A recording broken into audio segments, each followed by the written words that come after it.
vamos a partir al tiro, ¿cierto?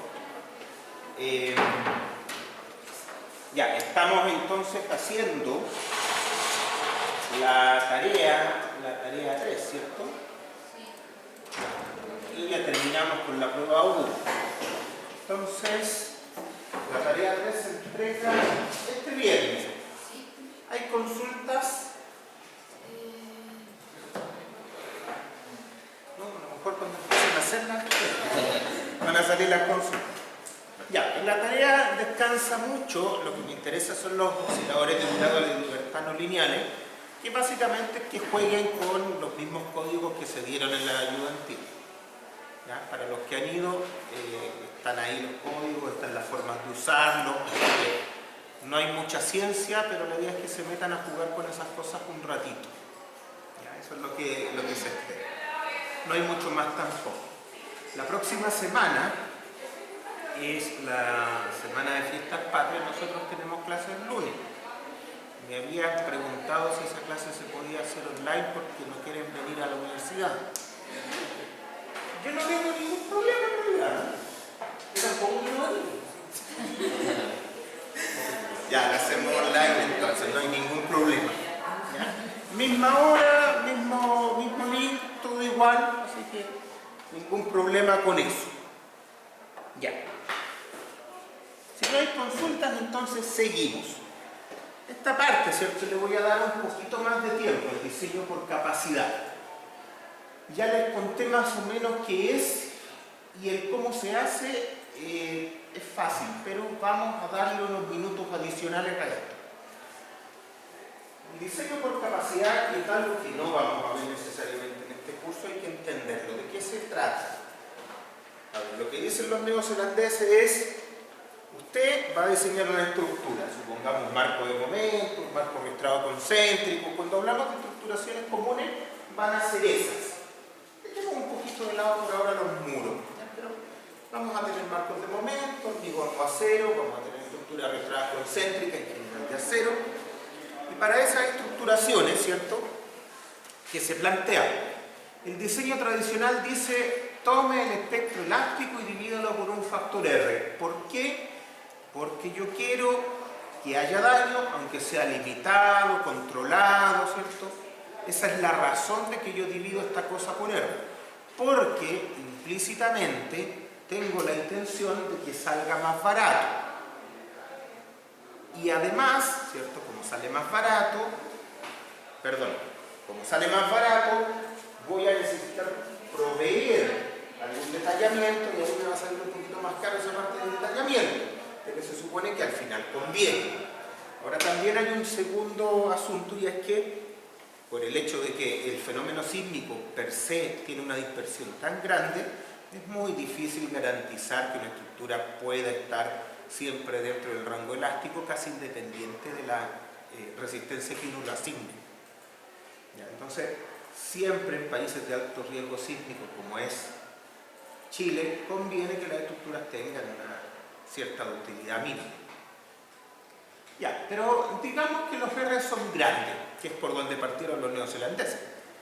Entonces, ya, si los R son grandes, los factores de reducción de la demanda elástica son grandes, entonces las fuerzas de diseño son chicas. Pero si son chicas, también entonces yo voy a tener que proveer una capacidad de deformación muy grande. Ya, básicamente voy a tender a diseñar una estructura tipo chicle. Y sí, eso es lo que plantean los neozelandeses. Claro, como concepto, eso la verdad es bastante fácil, es bastante lógico también, tiene sentido y es muy bueno. ¿Cómo lo haríamos, por ejemplo? ¿Cierto? Supongamos que tenemos un marco de momento, para que sea fácil. Un marco de momento que puede ser de hormigón armado, de acero, de lo que ustedes quieran, la verdad es que da exactamente lo mismo. Lo que dicen los neozelandeses: ok, voy a diseñar la estructura con un R grande, reducciones grandes, demandas de diseño pequeño. Ya, pero lo primero que hay que tener súper claro es que esta reducción de demanda, la reducción de las fuerzas de diseño, únicamente es válida para los elementos fusibles de cada estructuración, o sea, los elementos que yo espero que se dañen y que por lo tanto les voy a dar menos resistencia para que se dañen, para eso el R, pero también les tengo que dar un detallamiento de mejor calidad para que tengan la posibilidad de tomar esas deformaciones o desplazamientos sin colapsar. Voy a insistir en esto porque toda estructuración se encuentra predefinida desde el punto de vista de cuáles son sus fusibles sísmicos.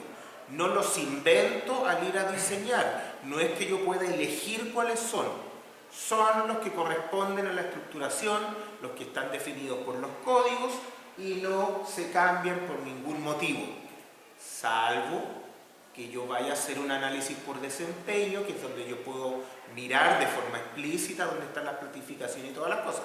Pero en el diseño tradicional, que es análisis modal espectral con un factor R, no. Ese es un diseño prescriptivo donde yo sigo un checklist de cositas que me conducen a que yo me quede suficientemente tranquilo, ¿ya? Y eso es lo que se hace en oficina, por lo menos hoy día. Cosa importante. Voy a tener elementos que son fusibles o zona de elementos que son fusibles y los demás entonces yo no espero que salgan del rango elástico. No quiero que salgan del rango elástico. ¿Cómo puedo garantizar eso? Difícil dar garantía. Pero algo que se viene a la mente intuitivamente es decir, mira, si yo diseñé los fusibles para una carga chiquitita, diseñemos los demás para una carga más grande. Como que se cae de maduro. Y con eso tendré la posibilidad de que falle lo que quiero que falle y no falle lo que no quiero que no falle. Ya, eso básicamente es lo que hacemos en todo el diseño tradicional, incluso en el diseño por capacidad. ¿Cuál es el problema de ese enfoque? ¿Cuál es la carga para diseño de los elementos que no son fusibles? ¿Contra qué los diseño? ¿Qué le pido? Ese es el problema. El diseño por capacidad plantea, seamos simples, defino mis fusibles con cargas reducidas. Una vez que los defino, ya las cargas no me pueden importar menos, ya las usé. Lo que me importa ahora es el elemento que puse. Y entonces le pido a los demás elementos que sobrevivan a la falla de ese elemento que yo elegí poner. Ojo que esta diferencia es grande. Aquí las cargas reducidas se fueron. Las usé para definir el elemento. ¿Por qué es tan importante hacer la diferencia? Porque yo tengo la posibilidad, por a veces motivo, de el fusible darle más resistencia de la que requiere. Y eso es lo más común del mundo. Que la gente le dé más resistencia porque cree que eso es más seguro. No es verdad. Pero la gente cree eso. ¿Cierto? La gente cree tantas cosas. Bueno, cree que eso es más seguro. Entonces hace una viga más grande. Y uno dice, ah, ya, entonces ahora la columna la diseño para cargas más grandes. Claro, pero si yo me equivoco y la diseño para cargas más grandes relativo a la carga reducida que yo tenía para la viga, me puedo encontrar que a lo mejor ahora la viga que yo puse resiste muchísimo más y de todas maneras hace fallar la columna. ¿Cómo que falla ese elemento fusible? O sea, si yo hago una viga más robusta, va a tomar más carga, independiente del análisis que yo haya hecho. Y entonces yo debería reconocer que igual puse un fusible que tiene más resistencia y eso significa que aquellos elementos que van a recibir la carga de ese fusible tienen que ser más robustos. El diseño por capacidad cuida eso. Por ejemplo, ¿cuáles son los fusibles de un marco de momento sí? Son absolutamente reconocidos, ¿cierto? Son las rótulas flexurales en los extremos de las vigas y las bases de la columna. En Chile, en los pernos de anclaje, en todo el resto del mundo, sobre la placa base. No es lo mismo, plastificación en la base de la columna. Quedémonos con las rótulas flexurales en los extremos de las vigas, que es lo que más nos interesa. Entonces, ¿qué dirá alguien que quiera hacer diseño por capacidad? Ok, yo tomo mi espectro diseño, lo divido por R. Con eso calculo la viga. Por ahora la viga no más, ¿cierto? Calculo la viga. Ojo que también puedo predimensionar las columnas. Puedo darle una primera pasada, no hay ningún problema con eso. El asunto es que después, cuando yo tengo estas vigas, entonces me tengo que preocupar de la columna. Veámoslo en acero. Ya, ¿qué significa? Que yo la viga la voy a diseñar con una resistencia. Pensemos que está controlada por el momento para que sea fácil. Va a resistir un phi mn. Y ese phi mn va a tener que ser mayor o igual que a mi mu, que viene de las cargas reducidas. De las combinaciones con carga reducida y toda la cosa que ustedes conocen, el LRFD, que vienen las combinaciones de carga de la 3171, ¿cierto? En el caso industrial de la 2369. Ya, pero hago todas esas cuestiones, ¿cierto? Las combinaciones de carga con la carga sísmica reducida y diseño las vigas. Ok, diseñé las vigas. Me salió una viga. Ya, pero ahora que me salió la viga, insisto, puedo predimensionar las columnas si quiero. ¿Ya? Pero ahora lo que me interesa es decir, mira, ¿sabes? Aquí, la verdad es que para que funcione esto, para que yo tenga el R que creo que tengo, entonces tengo que garantizar que la columna no pueda fallar. Entonces tengo que calcularla para capacidad, ese es el concepto. ¿Cómo se calcula un elemento para capacidad? En teoría es re fácil, porque yo digo, a ver, tengo aquí la columna, a esa columna me interesa cuál es la compresión y flexión que le puede llegar. La compresión siempre es un problema, ¿ya? Pero la flexión es fácil. Ahora, como es acero, me interesa la compresión. Si fuera hormigón, me interesaría la tracción o la menor compresión, ¿cierto? Porque la curva de interacción, cuando voy para abajo, pues se menos. Entonces, yo podría decir, mira, ¿sabes qué? A la columna voy a hacer un diagrama de cuerpo libre y hacer, no sé, un corte ahí, para que sea fácil. Entonces, la viga de arriba, ¿qué le va a dar a esta cosa? Le va a dar un momento. Notarlo ahí, le va a dar un momento. Y esta otra acá le va a dar un momento. Y esta de acá le va a dar una compresión y esta de acá le va a dar una compresión. Entonces yo diría, mira, seguramente la columna va a tener una compresión que viene de las cargas estáticas y después va a tener una compresión adicional que viene de la carga que hace plastificar en flexión esos extremos. Suena raro, pero no es tanto. Lo primero es decir, ¿cuál es el momento que puede meter la viga a la columna? Vamos a ir tanto al detalle. Será la carga esperada en esa viga, ¿cierto? Ojo, aquí el MN, phi, está totalmente descrito en los códigos. Pero lo que le vamos a tener que poner acá para diseño por capacidad es otra cosa. Aquí le vamos a tener que poner el momento esperado, que es otro valor, para que sea fácil.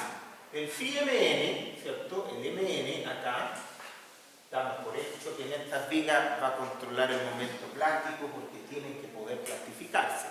Por lo tanto, no pueden volcar y no pueden tener problemas de pandeo local. Eso es otro detalle. Entonces, ¿cuánto va a valer el MN? Fácil. Va a valer el Z, supongamos que estamos en X, así que va a valer el Z por FI, con el phi que corresponda. Ese es el MN. Pero ahora el momento esperado, ¿cierto? Será el mismo Z, pero tendré un FY esperado. Y ese FY esperado básicamente es un RI por FY. ¿Qué es lo que me lleva del nominal a la media? ¿Qué es la fluencia esperada? Entonces, este momento que puede desarrollar la viga cuando se está plastificando, lo digo, igual le ponen otros factores de endurecimiento acá, pero me lo estoy saltando. la carga que puede llegar a desarrollar la viga puede ser notablemente mayor que la de acá. Fíjense, porque ahora yo le estoy metiendo un ME a la columna, pero la columna tiene que resistir con su curva de interacción phi P sub n, phi mn. ¿Se fijan? Yo elegí la viga por carga reducida, después me olvidé de las cargas reducidas y ahora a la columna, que es el elemento que recibe la vida, le pido un ME, que ahora depende de la viga, no de las cargas reducidas. ¿Ya? Y esto es bien importante que se entienda. Esto tiene un montón de consecuencias. Tiene que aquí se va a generar un corte grande en la columna, se genera un momento grande en la columna, se genera una compresión, se generan un montón de cosas. Pero el punto es que yo aquí tengo que meter en diseño por capacidad la resistencia esperada de la viga, porque esa es la carga que le va a llegar. Depende de la viga que yo elegí. Esa es la parte importante. ¿Ya? Para que tengamos una idea, si esto fuera a 0, esto vale 0,9, y si es a 0 a 36, el RI vale entre 1,3 y 1,5. Digamos que vale 1,5 para que sea fácil. Entonces, el ME podría ser 1,5 dividido en phi mayor que este MU de acá. Más o menos, de ahí para arriba. Entonces estamos hablando de que este valor, comparado con este otro, este fácilmente puede ser un 70% más o el doble de ese. Cosa que es bastante fuerte. Entonces, ojo con este tipo de cosas. ¿Ya? Entonces, claro, estamos hablando que si yo elegí una viga justita, después a la columna le voy a estar metiendo como el doble, más o menos, ¿cierto? Como el doble de la carga con la que diseñé la viga. No es poco. Y si a mí se me ocurre hacer una viga holgada, le voy a estar metiendo más carga, porque hacer una viga holgada significa ponerle un Z cada vez mayor. Eso significa. Todavía no nos vamos a complicar con cómo repartir este momento en la columna y esas cosas, pero esto es lo que se llama diseño por capacidad. Ahora, ¿cuánto serán las compresiones? Fácil, porque yo puedo hacer mi diagrama de cuerpo libre de la viga. Digo, bueno, la viga cuando está fallando tiene un diagrama de cuerpo libre más o menos así, ¿cierto? Tracción por abajo, acá, tracción por arriba. Estoy siendo súper simplista. Tiene un diagrama de cuerpo libre de este tipo, entonces, si es una viga simétrica, no tiene por qué serlo, pero digamos que una viga simétrica, vamos a decir que acá tiene un ME1 y aquí tiene un ME2 mejor. ¿Por qué? Porque aquí yo pensé en acero, y en acero uno dice, bueno, la viga tendrá una sección simétrica, ¿para qué nos vamos a hacer famosos, cierto? Pero el hormigón, no. Porque el hormigón, ¿cierto? Cuando yo hago el análisis lineal elástico para ponerle fierro, evidentemente me voy a encontrar con que los momentos máximos al llegar al nudo están por arriba. Tracción por arriba. Evidentemente, porque la carga gravitacional me genera un diagrama, voy a hacer aquí para que sea fácil, de ese tipo. Y después la carga sísmica me genera uno de estos. Entonces lo que hace es que disminuye el momento en un lado y lo aumenta en el otro, pero no necesariamente lo cambia de signo. ¿Ya? Entonces, claro, el acero no nos interesa tanto, pero el hormigón, eso nos va a llevar a que arriba le ponemos más acero que abajo. Y si arriba le ponemos más acero que abajo, entonces este es distinto que ese. ¿Se fijan? Este concepto es súper generalizable, el de carga esperada. Yo aquí lo hice con acero, pero en el hormigón, ¿qué será? Básicamente lo mismo, es calcular el MN, ¿cierto? Pero ahora con la fluencia esperada de las barras de acero y la resistencia del hormigón esperada.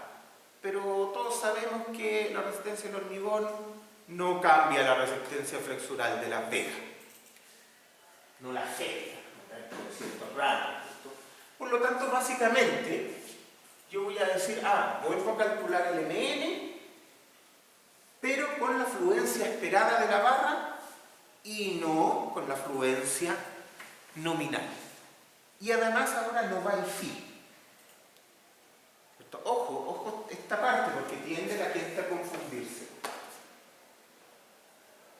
Cargas reducidas, las tomo con resistencia disponible. Después, cargas por capacidad, también las tomo con con resistencia de diseño, no con resistencias nominales, eso nunca funciona así. El concepto de diseño por capacidad existe únicamente en el RFD, no existe en ASD como definición preliminar. Se puede ejecutar de acuerdo a nuestros códigos, ¿cierto? 2369-2023 se puede, porque lo que dice es hagamos una equivalencia, y esto es súper importante, hagamos una equivalencia y digamos que para efectos de diseño un MU es más o menos lo mismo que 1.5 veces un MA. ¿Qué significa eso? Que la resistencia requerida en el RFD es aproximadamente 1.5 veces la resistencia requerida en ASD. ¿Ya? ¿Eso es bueno o es malo? No es exacto, pero es súper bueno para diseño, es súper útil para diseño. ¿Ya? Este simple criterio nos permite ir de un método a otro sin ningún problema. ¿Por qué es importante? Porque en hormigón todo el mundo diseña en el RFD, pero en acero hay mucha gente que diseña en ASD. Entonces, cuando necesita hacer algo por capacidad, que digamos es el primer candidato, ¿ya? Después vamos a ver que no siempre se puede, pero es el primer candidato. Cuando uno diseña en ASD va a tener eso, y va a poder cumplir eso re fácil, porque va a decir, bueno, mi MN dividido en omega tiene que ser mayor o igual que mi MA, y con eso diseño la viga fusible, no hay problema. Pero después, ¿cómo resuelvo el otro problema? ¿Cómo resuelvo el de acá? Bueno, básicamente voy a tener que aplicar, si estoy en ASD, voy a tener que aplicar el mismo ME, pero dividido con 1,5, para después comparar con resistencias ASD de la columna. Eso es lo que me da ese 1,5, la facilidad de cambiar de un método a otro de una manera muy fácil. ¿Ya?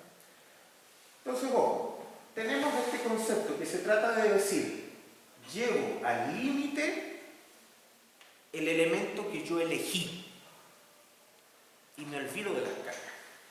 ¿Qué pasa con esto?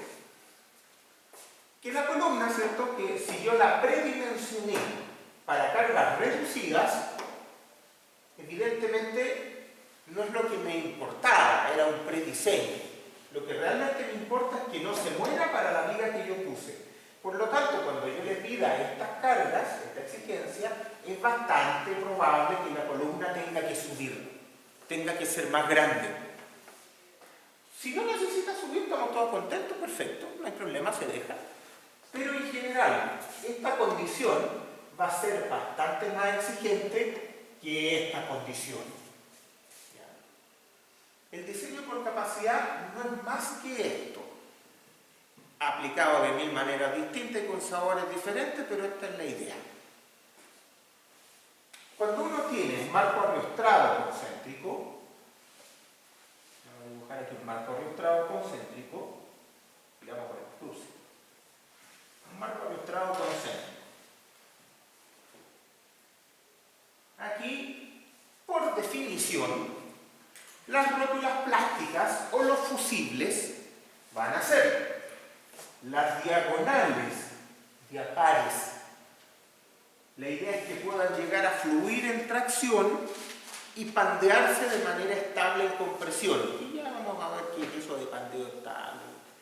¿Ya? Pero el resto no. Por lo tanto, yo necesito vigas o puntales y columnas que trabajen dentro del rango elástico, no de otra manera. Entonces aquí, nuevamente voy a decir, bueno, ¿cuál es lo posible? Las diagonales. Entonces, las diagonales las voy a diseñar para la carga reducida. Hablo de carga reducida, pero en realidad estoy hablando de la combinación de cargas sísmicas cuyas cargas sísmicas son reducidas. Ya es una combinación completa, la voy a poner para que no se vaya a equivocar. Es la combinación del T, que este puede ir con 1.2 o 0.9, ¿cierto? Si ustedes se acuerdan. Después van las cargas vivas, que normalmente tienen algún ponderador, y después va el sismo. El sismo reducido para los fusibles. Para aquello que no es fusible, el sismo no sale de las combinaciones, sale de otro lado. Y estoy hablando de diseño por capacidad, porque después vamos a ver matices de esto.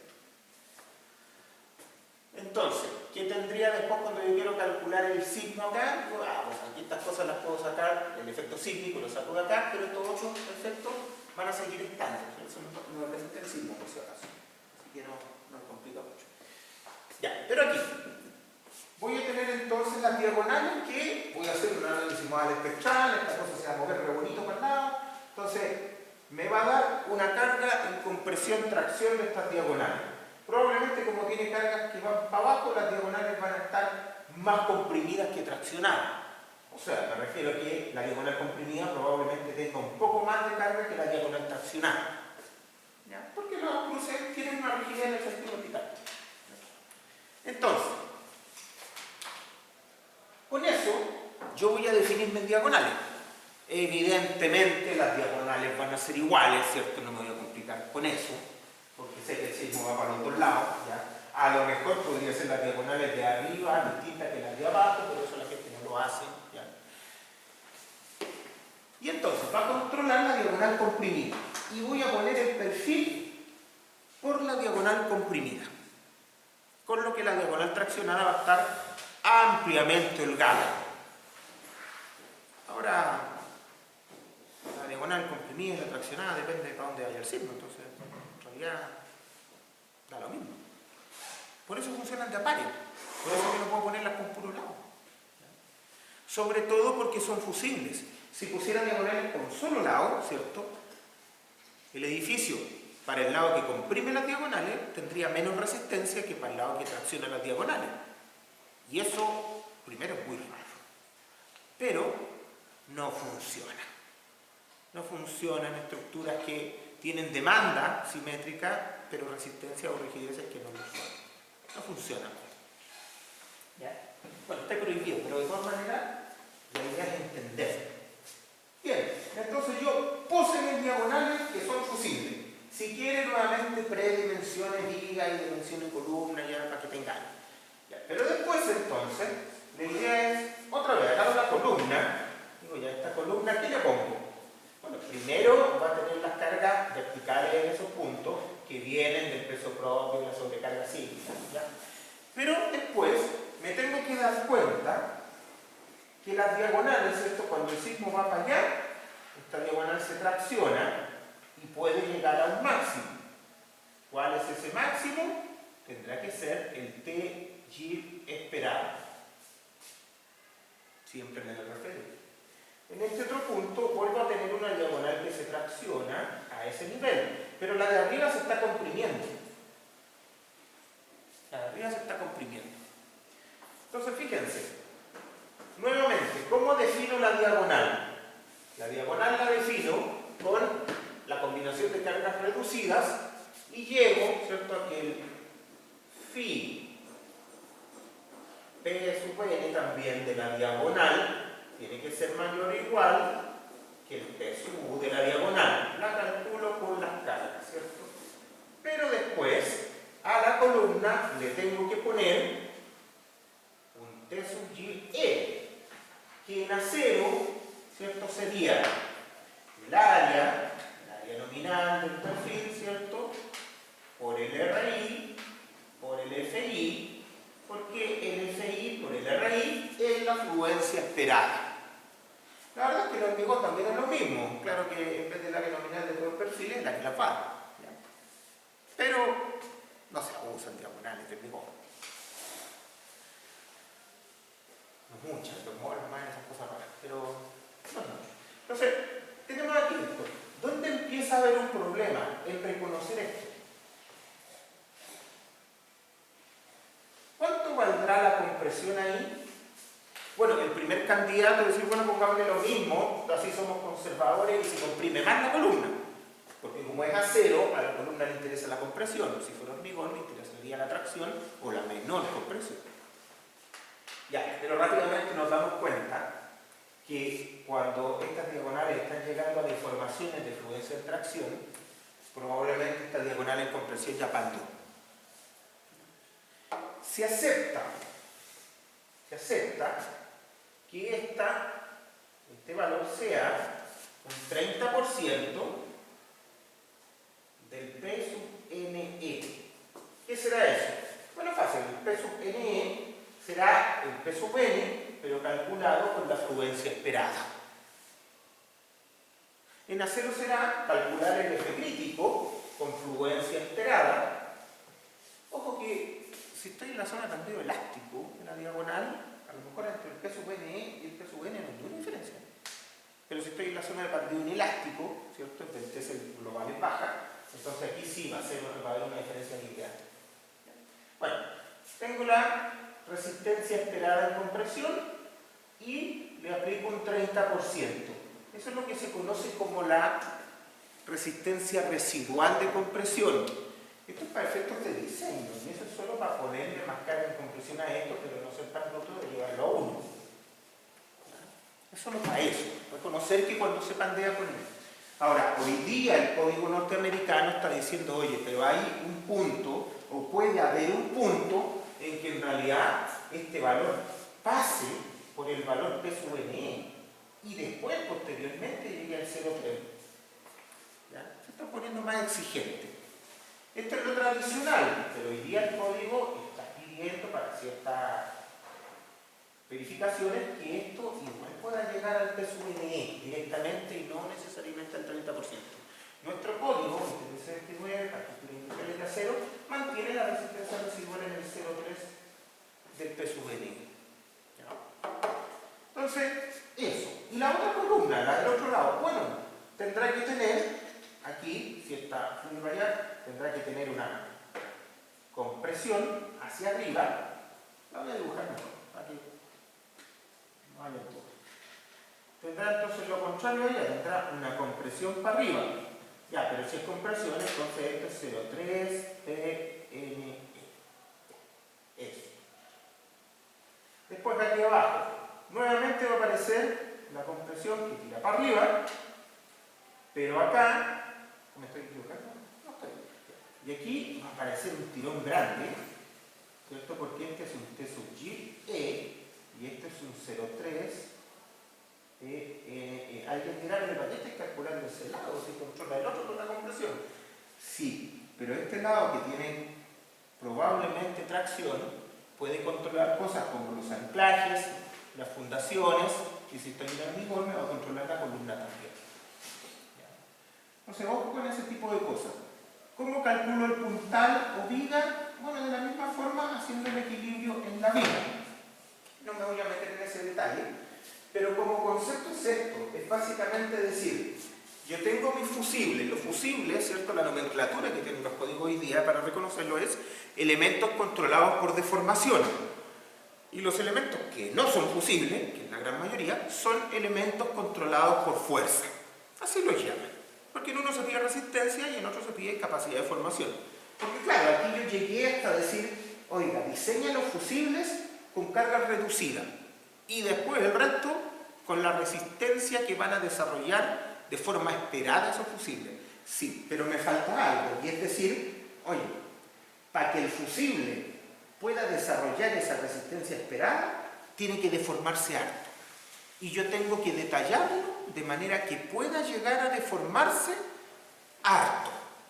En acero, eso significa directamente controlar las razones ancho-espesor y que las planchas sean gorditas. Y en hormigón, Eso conduce a que yo tengo que confinar los lugares donde se pueden generar plastificaciones y confinar de manera bastante robusta. ¿Cuáles serán? Los extremos de las vigas, los nudos de las columnas, esencialmente. ¿Cierto? Pero esto es lo que es el diseño por capacidad. Y alguien dirá, bueno, pero esta cuestión suena súper lógico. Sí, es lógico. Pero tiene muchos problemas para que la gente no entienda. Mucha gente comete el error, y se los digo porque en la práctica eso pasa, que diseña todo con cargas reducidas. Eso no tiene ninguna lógica, desde ningún enfoque. Pero es lo que pasa. ¿Ya? Ahora, no es malo predimensionar toda la estructura con la carga reducida. Lo que pasa es que después me tengo que acordar que los fusibles tienen que ser protegidos por otros elementos. En particular las columnas, ¿cierto? Aquí yo le hablo mucho de columna, porque la columna es el elemento más importante de una estructura. Si me falla una diagonal, si me falla una viga, bueno, primero si falla un fusible está bien porque están diseñados para eso. Pero, si hay una falla en algún elemento que es de plataforma, ¿cierto? O que es de otro sistema secundario, probablemente hay un daño, pero no va a ser un colapso global, a lo mejor va a ser un colapso local de una parte de la estructura. Si falla una columna, típicamente las demás columnas no tienen la resistencia para tomar esa redistribución de carga, y la falla de una columna comúnmente conduce a un colapso global, no local. Y eso es porque la gravedad va para abajo. Entonces, mientras la gravedad vaya para abajo, las columnas nos van a importar mucho. Las columnas no son el lugar para andar ahorrando plata a lo loco. A lo mejor en las diagonales, a lo mejor en unas vigas de piso estáticas, pero no en las columnas. La falla de una columna implica un colapso en general. Pueden haber excepciones, no hay problema, pero en general implica un colapso importante, si no un colapso global. Por eso tengo que proteger mucho las columnas, y son el primer ejemplo para decir no se le ocurra diseñarlas para cargas reducidas porque es una soberana tontera. ¿Ya? Ahora, pensemos un poquito más allá y vamos a volver sobre estos puntos más adelante. Esto funciona súper bien cuando tengo R alto. Cuando yo disminuí la carga sísmica respecto a la respuesta elástica, harto. Porque imagínense, voy a ser bien bruto, que tengamos un R 1,5. Si tengo un R 1,5, yo voy a diseñar mi viga. Pero después a la columna le voy a pedir un M esperado, y digamos que la diseñamos pero al pelo, justito. No la hace nadie, pero supongamos que al pelo. Y después le voy a poner a la columna la resistencia esperada, que va a ser probablemente del orden del, no sé, 70, 80, el doble. El doble de la carga reducida. Pero yo reduje por 1,5. O sea, le voy a estar metiendo, en el diseño por capacidad, le voy a estar metiendo más carga a la columna que lo que le daría la respuesta elástica. Y eso deja de tener significado físico. Claro, uno dirá, ya, pero uno siempre puede tener un sismo más grande. Sí, eso es cierto. Pero para lo que me sirve el espectro de diseño es para decir, hasta ahí más o menos yo juego, o eso es mi nivel razonable para poder diseñar, aún conociendo que las cargas pueden ser mayores. Entonces, ojo, el diseño por capacidad funciona muy bien para R grande, absolutamente recomendado, pero no funciona para R chico. Por eso, cuando uno se mete, por ejemplo, a la 433 para el diseño de edificios, donde hay R relativamente grandes, el diseño por capacidad siempre es una buena salida. Pero cuando uno se mete a la 2369, donde los R's son un poco más pequeños, porque ahí lo que se busca es control de daño y continuidad de operación, ¿cierto? Los R's son más pequeños y el diseño por capacidad sigue siendo el primer candidato, pero tenemos que limitar cuánto le vamos a meter al elemento no fusible para que no se nos dispare a valores que no son razonables. Y ahí es donde aparece el concepto de las cargas sísmicas amplificadas, que es decir, ya, el primer candidato para yo pedirle a la columna, como niño símbolo del elemento no fusible, es el diseño por capacidad, pero con un límite. Con un límite. ¿Y qué límite? El límite de las cargas no útiles o cargas amplificadas. ¿Ya? Ese es el objetivo. ¿Y con eso qué hago yo? ¿Voy a garantizar que entonces este sea el mecanismo de falla? No, porque el mecanismo solo se garantiza si hago diseño por capacidad. Si no, no está garantizado. Pero le voy a dar una buena posibilidad de lograrlo. Eso sí. Esto de las cargas amplificadas, alguien dirá, bueno, pero es que no es tan buena idea si yo lo garantizo. No, pues no es la mejor idea. Pero en la vida real no todo es bueno. Tiene que ser suficiente. Muchas veces, sobre todo en estructuras industriales, la regularidad estructural no existe. Las estructuras industriales se caracterizan por no ser regulares, no tener masas distribuidas, no tener ni una de esas cosas bonitas que nos enseñan en la universidad. No pasa.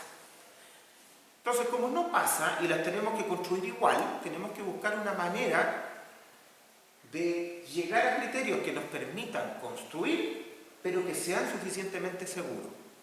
¿Quisiéramos el diseño por capacidad? Bueno, necesito, pero yo sí. Porque es lo que garantiza un buen comportamiento estructural, un buen desempeño. No lo podemos lograr, acerquémonos lo que más podamos, acerquémonos en algunas partes. Pero la 2369 tiene esa salida, que es decir, diseño por capacidad, pero nunca, bueno, con algunas excepciones, pero en general no mayor a un límite de carga. Y ese límite viene dado en general por las cargas amplificadas o por algún límite natural de otra falla. Por ejemplo, si usted va a decir, oye, me dio una tracción vertical en la columna de 200 toneladas, pero la fundación se arranca con 100. Entonces uno dice, ¿para qué le voy a poner 200 a la columna si no van a llegar? ¿Ya? Ahora, que la fundación se levante es una mala idea, pero quizás fue un mal ejemplo, pero se entiende. ¿Ya? Entonces, ahí vamos a tener un ajuste. Cuando los R son chicos, el diseño por capacidad deja de ser práctico. Aunque lo seguimos queriendo, pero deja de ser práctico y necesitamos un límite. Ese límite van a ser esas cargas amplificadas. ¿Ya? Ya, voy a dejar eso hasta ahí y vamos a seguir con la presentación. Vamos a seguir jugando con eso. Voy a bajar.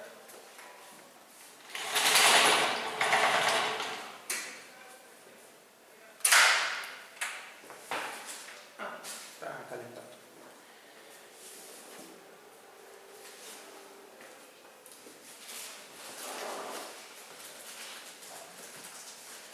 Mucha gente cree que la 433 diseña todo para cargas reducidas.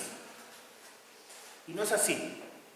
Porque básicamente lo que les acabo de explicar es lo que muestra la 430, que es la norma para edificios de hormigón, para la resistencia. Y ahí es donde empiezan a aparecer todos estos requisitos que, claro, cuando uno no sabe, no entiende de dónde vienen, como que es medio nebuloso el diseño. Pero no, ahí lo que le dicen es, oiga, ya, entonces ahora revise el nudo para tal condición, diseño por capacidad. Revise la compresión de las columnas por tal condición, diseño por capacidad. Entonces empieza a meter todo por capacidad y eso hace que las columnas tengan que crecer respecto a lo que se les dio por cargas reducidas, que es obvio y es lo más natural del mundo. Pero aún así hay gente que cree que toda la estructura se diseña para cargas reducidas. Eso nunca ha sido así, ni aquí, ni en ningún lugar que yo conozca. ¿Ya? Entonces, ojo, para ocupar los códigos la idea es saber un poquito y no solo tomarlo y seguirlo. Ahora, si usted no sabe nada, tómelo y sígalo, pero no invente le será en el camino. ¿Ya? No se le ocurra pensar que un código está malo porque usted no lo entiende. A lo mejor está malo, pero no es porque usted no lo entiende, por otra razón. Ya. Filosofía de diseño convencional. que esto es lo que hacemos, ¿cierto? Yo les he contado que vamos hacia el diseño por desempeño, que es hacer análisis tiempo-historia no lineal, pero no hemos llegado. Lo que se hace es el diseño prescriptivo, en todos lados. Diseño prescriptivo es tomar un montón de requisitos definidos en los códigos y cumplirlos, con la idea y el deseo oculto de que la estructura se porte bien. Ojalá así sea, pero nunca lo verificamos de manera explícita. Cuando hacemos diseño por desempeño, lo verificamos de manera explícita y podemos estar más tranquilos. Sin embargo, el diseño por desempeño es notablemente más caro que el diseño prescriptivo. Filosofía de diseño convencional. Y este es el gráfico más importante de todo este curso. Si lo entienden, tienen la mitad del curso. Así que démosle un minuto. ¿Qué es lo que estoy mostrando ahí? Supongamos que tenemos un edificio, así, para que sea fácil. Le vamos a aplicar un patrón de cargas laterales, digamos que el sismo, porque el curso es de diseño sismo resistente. Ya, entonces le ponemos fuerzas para el lado. Ahí llegan varios gigantes y se apoyan. Va para el lado. Se deforma para el lado. A nivel de techo, una deformación delta. Normalmente la deformación, para caracterizar una estructura, pensando que la puedo caracterizar por un grado de libertad, es la deformación de techo, ¿ya? O del último nivel importante, para que uno no se confunda, porque a veces arriba del edificio hay alguna tontera ahí arriba, no sé, y la gente dice, oh, el techo está más arriba y se confunde todo. No, no. El último nivel importante, ¿ya? Ya, entonces yo empiezo a empujar este edificio para el lado. Si este edificio tiene mucha resistencia y mucha rigidez, a lo mejor responde elástico para el sismo de diseño, el SA. Entonces, yo podría hacer un análisis elástico y entonces digo, mira, si yo le meto corte, esta cuestión va a llegar al punto A, con la deformación que corresponde. Va a llegar al punto A porque no salió del rango elástico, que es lo primero que todos quisiéramos. Ojo con eso. Nosotros nos gustaría mucho que el edificio estuviera en el punto A, porque eso significa que no hay daño. Respuesta elástica es, no hay daño. ¿Ya? Lo que estamos planteando es que no lo podemos garantizar. Y por muchos motivos, económicos entre ellos, no podemos optar normalmente a ese punto, pero a veces sí podemos optar. Y es un buen punto para el diseño. Bien, lo empujamos. Y llegamos ahí. Después nos acordamos que en realidad el edificio no tenía tanta resistencia. Pero igual el edificio se deforma, porque tiene que deformarse. Pues si el sismo no entra por acá, no entra por el lado de la fuerza, el sismo entra por acá, por el lado de los desplazamientos del suelo. ¿Ya? La fuerza es una derivación de los efectos dentro de la estructura. Las fuerzas dependen de la propia estructura, no solamente del sismo. Entonces, ojo, el sismo entra por acá y agarrará la estructura en algún lugar y desarrollará fuerza. Pero, ¿cómo es el comportamiento real, realista, de una estructura que fue diseñada para menos fuerza que la elástica? Para no resistir ese punto, sino que para resistir menos. Claro, uno dice esta cosa, empieza en una rama como lineal elástica, ni tan lineal ni tan elástica, pero ya, lineal elástico, como está por ahí. Pero después de eso se empiezan a generar, si yo sigo empujando, se empiezan a generar rótulas plásticas. Bueno, sí, este momento es re fácil porque empiezan a generarse rótulas plásticas en los extremos de las vigas y las últimas en generarse son las bases de las columnas.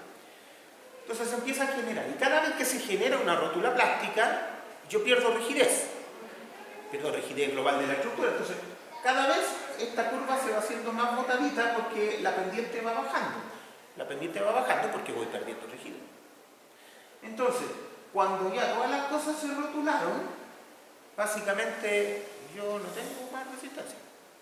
Entonces llega un punto en que no hay más resistencia y no hay más rigidez. Cuando esto ya alcanza el mecanismo plástico, y eso significa que no puede perder otro grado de libertad más, porque ya lo perdió todo, y es un mecanismo, y ojo, es un mecanismo plástico, no elástico. El mecanismo plástico tiene resistencia, lo que no tiene es rigidez. Entonces, claro, acá arriba no tengo rigidez porque está en cero, pero tengo resistencia.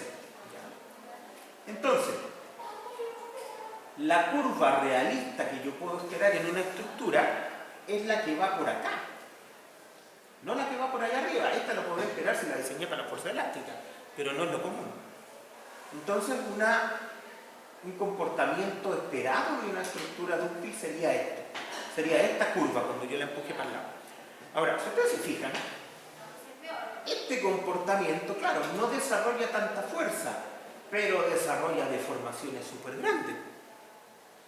Básicamente, si la estructura tiene la capacidad de deformarse, por ejemplo, hasta allí, pero yo tenía que deformarme hasta ahí o hasta ahí, entonces soné porque esta cosa se cae. Lo que yo necesito es que la estructura, ya que se va a ir por este camino de las deformaciones, tenga la capacidad de deformarse hasta el nivel que yo necesito para que no colapse. Cambio una cosa por otra. No le voy a dar ese nivel de resistencia, pero le voy a dar el nivel de deformación que corresponda. ¿Cómo funcionan los códigos? Dicen, ok, calculamos ese punto. Ese es el punto que calculan los códigos con el SA, con el análisis modal espectral elástico, con R igual 1. Calculan ese punto. Pero, para pedirle resistencia a la estructura, y con estructura me estoy refiriendo únicamente a los fusibles, dividen eso por R. Ahora, ese R tiene dos partes. Tiene una parte que es dependiente de la ductilidad, que es la capacidad de deformación, que es como el RI que nosotros estuvimos estudiando en el oscilador de 1 grado de libertad. Y tiene otro R, otra parte del R, que está justificada por la sobreresistencia de la estructura sobre el punto de diseño. La estructura no tiene la resistencia de diseño, nunca la ha tenido. O sea, imagínense en acero. En acero, primero, pensemos que la resistencia es lineal en la fluencia. No es totalmente, pero pensémoslo para que sea fácil. Ya, en un acero A36 malito tenemos un RI de 1,5. O sea, ya la resistencia de diseño para llegar a la esperada tiene un 1,5 más. Pero además para llegar a la resistencia nominal le tengo que sacar el factor de seguridad, que es como 1,67. O sea, tenemos por lo menos una sobreresistencia así de base, como de 1,5 por 1,67. O sea, tenemos como un 2,5, más o menos. O sea, estaríamos pensando que aquí tenemos una distancia entre el punto de diseño y el punto en que realmente se alcanza la resistencia que la estructura tiene, de como 2 para arriba. Y acá, todo el resto de la reducción ya empieza a depender efectivamente de la capacidad de deformación que tenga la estructura, y esa la tengo que proveer. Dense cuenta de esa diferencia. El factor de reducción por sobreresistencia me lo dan los métodos y los materiales. La estructura lo tiene, no se lo tengo que dar. De hecho, no puedo evitar que lo tenga. Pero el factor de reducción por ductilidad se lo tengo que dar mediante detallamiento dúctil a los elementos fusibles. ¿Ya? Entonces, finalmente, el R total, que me lleva de ahí al nivel de diseño, ese es el R total, está compuesto de dos cosas: ductilidad y sobreresistencia. El R, entonces, en general va a ser un R mu por un omega 0, que es el factor de sobreresistencia que depende de la estructuración. Entonces, supongamos que los omega 0, porque siempre están entre 2 y 3. Supongamos por un momento que es 2. Y lo suponemos nomás, porque sí. 2, ya. Entonces, si yo estoy diseñando mi estructura con un R8, se supone entonces que el RMU valdría como 4. ¿Cierto? Ya. Entonces tengo que desarrollar más o menos 4 puntos por ductilidad. Si yo estoy diseñando con un R ya no de 8, sino con un R de 3, entonces el RMU que requiero es 1,5, no 4. Proveer un RMU de 1,5 es notablemente más fácil que proveer un RMU de 4. Y por eso que en general los códigos, dependiendo del nivel de ductilidad con el cual yo quiero diseñar, me dan distintos requisitos de detallamiento dúctil. Claro, evidentemente un R grande significa que los giros en los vigas fusibles van a ser grandes, que las deformaciones axiales, las diagonales que pandean van a ser grandes, ¿cierto? Todas esas cosas. En cambio, si yo uso un R chiquitito, probablemente me va a ser muy fácil detallar. Alguien dirá, claro, pero si yo uso un R chico, estoy diseñando para cargas más grandes. Sí, claro. Ese es el juego. R grande, cargas más chicas. R chico, cargas más grandes. Y entre medio hay un montón de posibilidades. En particular, si yo, por ejemplo, usara un R de 2 para diseño, entonces estaría diciendo que el RMU, para ese caso, vale 1. Significa que la estructura no requiere que yo le entregue ductilidad, porque ya con su sobreresistencia está justificando bien la reducción de 2. Si la estructuración tuviera un omega 0 de 3, que hay varias, entonces yo diría, mira, si yo diseño para un R3, una estructuración que tenga un omega 0 de 3, entonces no necesito proveer ductilidad, porque básicamente estoy dependiendo solo de la sobreresistencia y de nada más. O sea, probablemente la estructura de un sismo severo se me agriete, pase algo, pero no va a exigir un desarrollo plástico muy grande, o no lo espero, mejor dicho. Entonces, claro, ahí no necesitaría proveer ese detallamiento dúctil. Y esto es importante que lo entiendan, porque van las cosas para el lado contrario. El uso de R chico implica menos detallamiento, porque no lo voy a necesitar. Y el uso de R grande implica más detallamiento dúctil, porque lo voy a ocupar. ¿Y por qué hago tanto hincapié en esto? Porque, ahí siempre me dicen que soy mal hablado, pero es la forma de enseñar para que ustedes aprendan. En la vida real hay gente que no entiende estas cosas, y a veces uno se encuentra con criterios de diseño que dicen, voy a ser muy conservador porque esto es muy importante. Entonces voy a usar un R chico, pero le voy a exigir a usted que haga un detallamiento de muy alta ductilidad. Claro, alguien dirá, oh, qué inteligente la persona que está tomando lo mejor de dos mundos. No, eso es una soberana estupidez. ¿Ya? Porque en la vida real las cosas no funcionan como ustedes les cuentan en la universidad. Ah, aquí estamos en la universidad. Ya, la otra no, así en la universidad. Me van a fumar. Ya, copiemos mejor. Ya. En la vida real las cosas no funcionan siempre como uno lo espera. En particular, ¿cierto? El proveer detallamiento de alta ductilidad a elementos pequeños, y digamos que si tengo un R grande, me van a salir elementos pequeños. O sea, hagamos la lógica del marco. Si tengo un R grande, los fusibles me van a salir chicos. Si los fusibles me salen chicos, no le van a entregar tanta carga a la columna, por lo tanto también me van a salir más chicas. Tiene lógica, ¿cierto? Y proveer detallamiento dúctil a elementos chicos, se puede.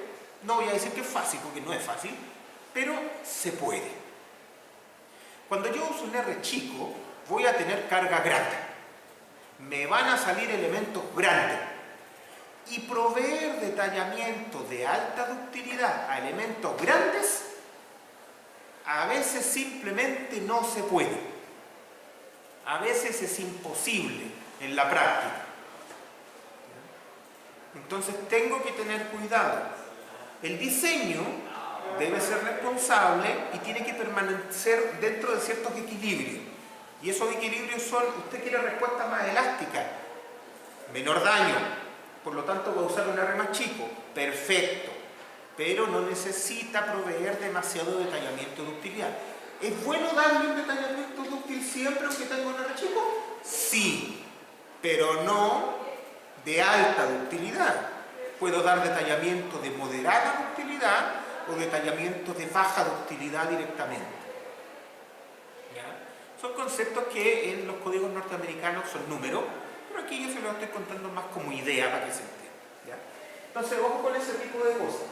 Vamos al lado contrario cuando dependemos de la resistencia, cuando dependemos de la ductilidad.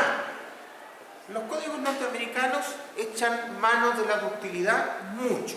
Los códigos nacionales, finalmente, y después de 3 vueltas de carnero dentro del mismo código, optan por el lado de la sobreresistencia. Alguien dirá, pero es fácil entonces diseño con más carga y no se daña. Sí, en principio. Pero no es tan fácil. ¿Ya? Hay harto más detrás de eso. Entonces, ojo. ¿Qué es mejor? ¿Irse por el lado de la ductilidad o irse por el lado de la resistencia? Repito el razonamiento que les conté hace un par de clases, y es que en Chile, a diferencia de otros países, cuando tenemos un sismo severo, tiembla en la mitad de Chile y en toda la zona central. Por lo tanto, nosotros no tenemos lugares de apoyo a toda la zona central del país. Por lo tanto, es más o menos una obligación el elegir el camino de la sobreresistencia y el daño controlado o daño mínimo. No tenemos la posibilidad de optar a altas ductilidades en cosas críticas al menos.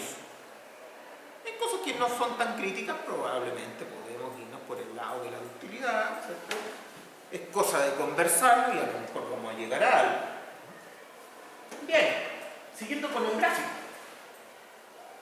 Tengo entonces una reducción que es por ductilidad, otra reducción que es por sobreresistencia. Siempre están las dos. Bueno, a veces solo la por sobreresistencia, pero eso es cuando no hay ductilidad. Están en general las dos. Entonces ahora yo digo, cuando yo digo A dividido en R, voy del punto A al punto B. Y cuando hago eso, lo único que tengo que tener claro es que el punto B no existe. Nunca ha existido ni nunca va a existir. Nunca el elemento fusible ni ningún otro va a desarrollar la carga de diseño. Nunca, por definición. Porque esa carga no existe. Si yo tenía la respuesta elástica y la dividí por R, eso simplemente es para yo asignarle un requerimiento de resistencia al fusible para poder definirlo. Pero jamás puedo pensar que esa va a ser la resistencia, perdón, la demanda que va a sentir ese elemento. No, jamás. El elemento va a desarrollar la resistencia que alcance, ¿cierto?, a su deformación, que lo lleve a su rigidez cero.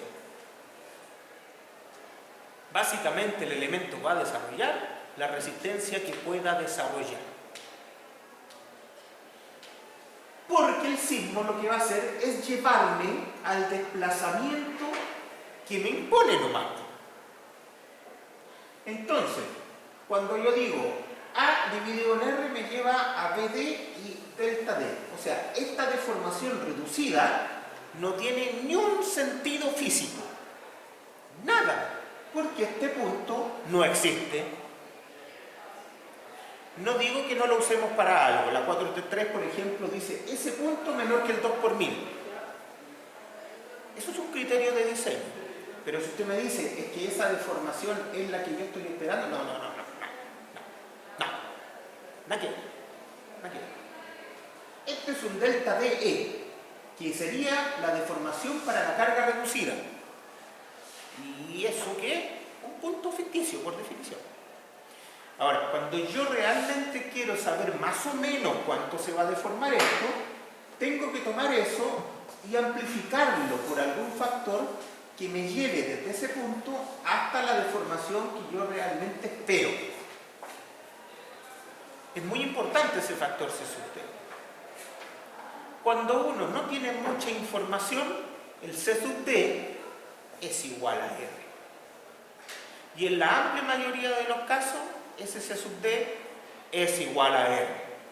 Claro, porque ahí yo digo, ya, las respuestas inelásticas van a ser parecidas a las respuestas elásticas a nivel de desplazamiento. Ojo, voy a insistir porque aquí también hay errores de interpretación. No se trata que la deformación esperada sea la elástica, no. Se trata que estoy aproximando la inelástica a través de la elástica. De eso se trata. Yo siempre cuando digo cuál es la deformación esperada lateral de techo, bueno, será el delta reducido por R, o por C sub D va a ser más generalista, porque el C sub D vale R. En los códigos norteamericanos hay varios C sub D que valen menos que R, pero poco menos, no mucho. Es una buena aproximación pensar que el C sub D vale R. ¿Ya? Entonces, básicamente, yo digo, el C sub D me lleva de aquí hasta acá. Es bastante bueno, como yo les decía, en la práctica es bastante común que las deformaciones inelásticas sean bien parecidas a las elásticas esperadas.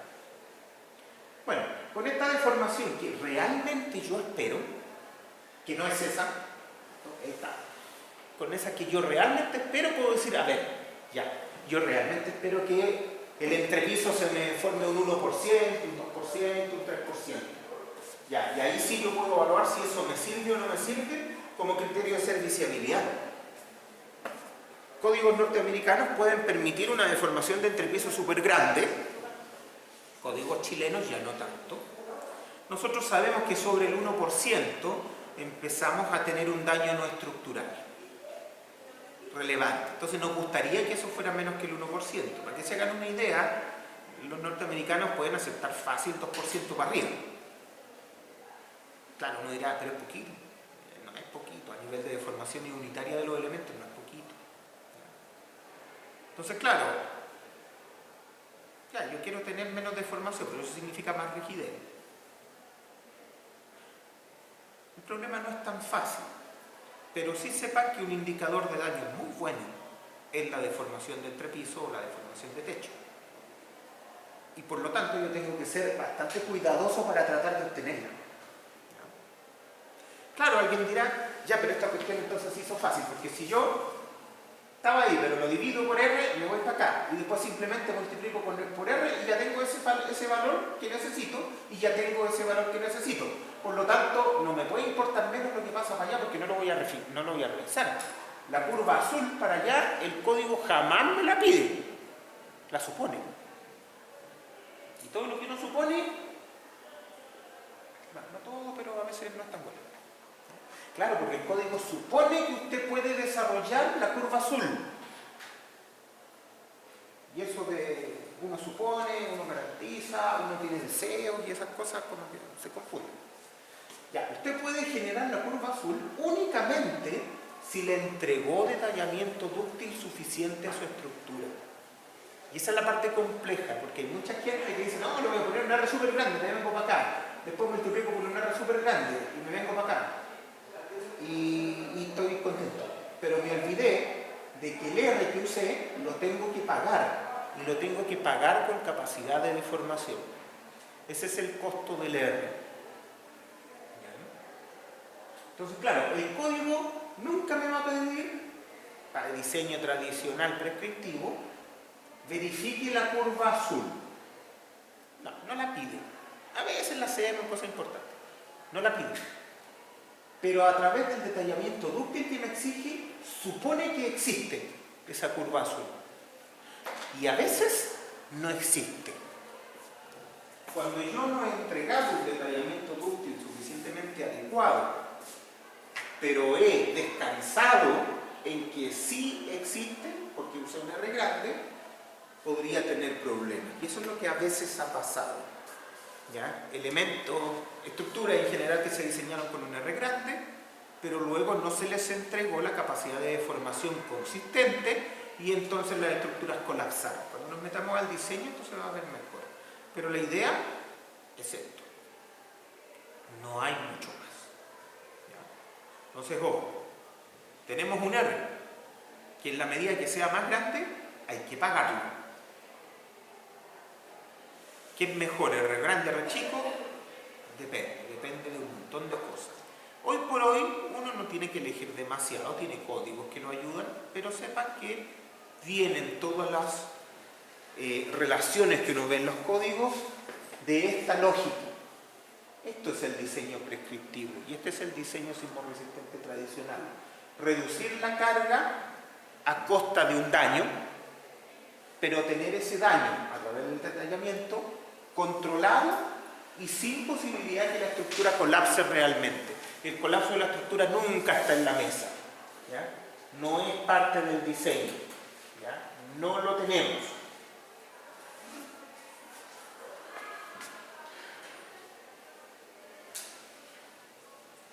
Aquí está escrito lo mismo que ya lo conté. Voy a saltar esto. Ya, aquí. Miremos esto. Tenemos otra vez estas estructuraciones. Una estructura muy dúctil y una estructura que alguien dirá, ¿por qué no es dúctil? Bueno, básicamente porque si yo hago la curva de desplazamiento de techo versus corte basal y una estructura de este tipo, probablemente voy a tener una curva más o menos así. Esto es conceptual, pero sale más o menos así. Si yo hago una curva de desplazamiento de techo versus corte basal de una falla tipo esto, que esto se llama falla tipo panel, pero da lo mismo como se llama, es mala. Probablemente voy a tener una curva como esta. De hecho, esta, si yo la robustezco más, a lo mejor podría llegar a tener una resistencia por acá, pero el tipo de falla va a hacer que tenga poca ductilidad, porque eso me podría importar, porque como les dije, el sismo entra por acá, no entra por allá. Entonces, si el sismo entra por acá y entra por aquí, ¿vaya? Entonces nosotros decimos, en ese punto la estructura está viva, sí, porque tiene más capacidad de formación. Desarrolló esta carga, desarrolla esa carga, pero en realidad, para saber si está viva o no, me interesa que esté dentro de la capacidad de formación que tenga. Y esta otra, no, esta no llegó, esta se murió acá, entonces aquí está todo muerto. Si yo tengo un sismo que se mete por aquí, y podría decir, ya, esta funcionó, con poca ductilidad, pero funcionó. Y esta otra, bueno, tiene un montón de ductilidad, pero para efectos prácticos también funcionó. Desarrolló menos carga que para la otra, pero funcionó. ¿Cuál es el tema? A mí no me interesa demasiado, bueno, sí interesa, pero yo puedo alcanzar el desplazamiento que me impone el sismo con pura resistencia o con resistencia más ductilidad.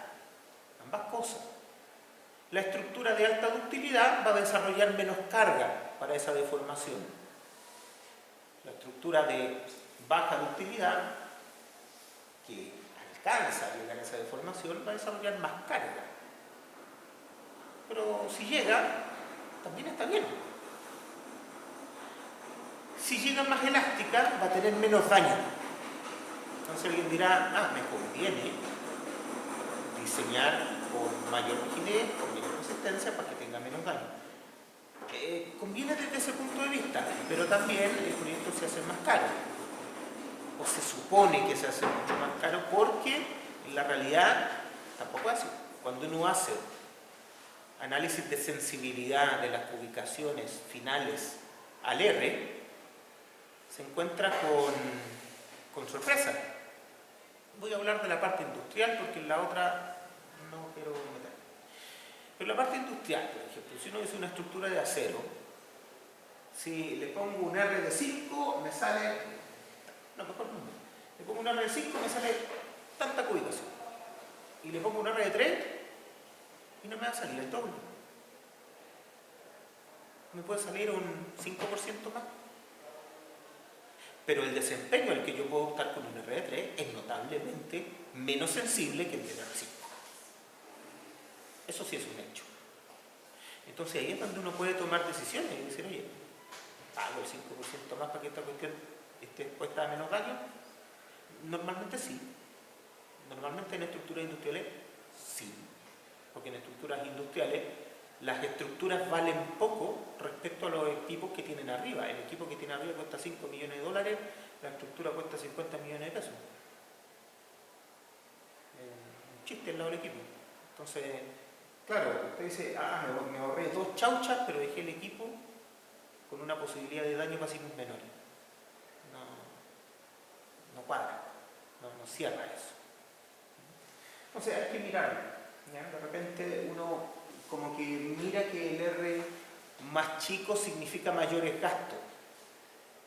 E incluso hay casos en que el R más chico significa menores gastos. Y se los puedo garantizar porque yo diseño así. ¿Por qué puede pasar eso? Porque a veces cumplir los requisitos de alta ductilidad es tan difícil que se encarece la estructura. Y si yo me devuelvo a diseñar para un R igual al omega 0, o un R que me permita no detallar sísmicamente o detallar para ductilidad alta, puedo elegir unas soluciones bastante más estándar y más baratas. Y la estructura puede salir más barata con un R mucho más chico.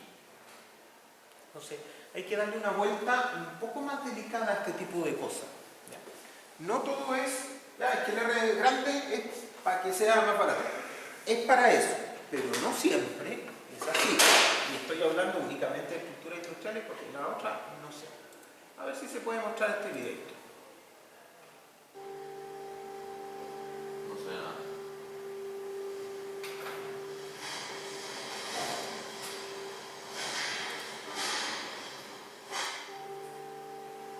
Ahí.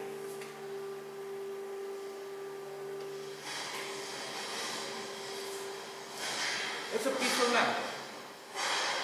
Baja ductilidad. Puro cuarto. Al medio tiene como un amortiguador sísmico, ¿no? Como un disipador sísmico, ¿no? No, puro hormigón armado. Pero esa baronera que tiene como el tercer piso. No. Más arriba. ¿Estas cositas? Sí. No. Yo, bueno, no alcanzo a ver porque la definición no es tan buena, pero no. En general estas cosas no tienen sensores, tienen un montón de otras cosas que miden, pero no. Los consideraron que el disipador sísmico según iba abajo siempre, ¿no? No, eso lo vemos al final del curso. Otra vez, vean cómo se muere la gente.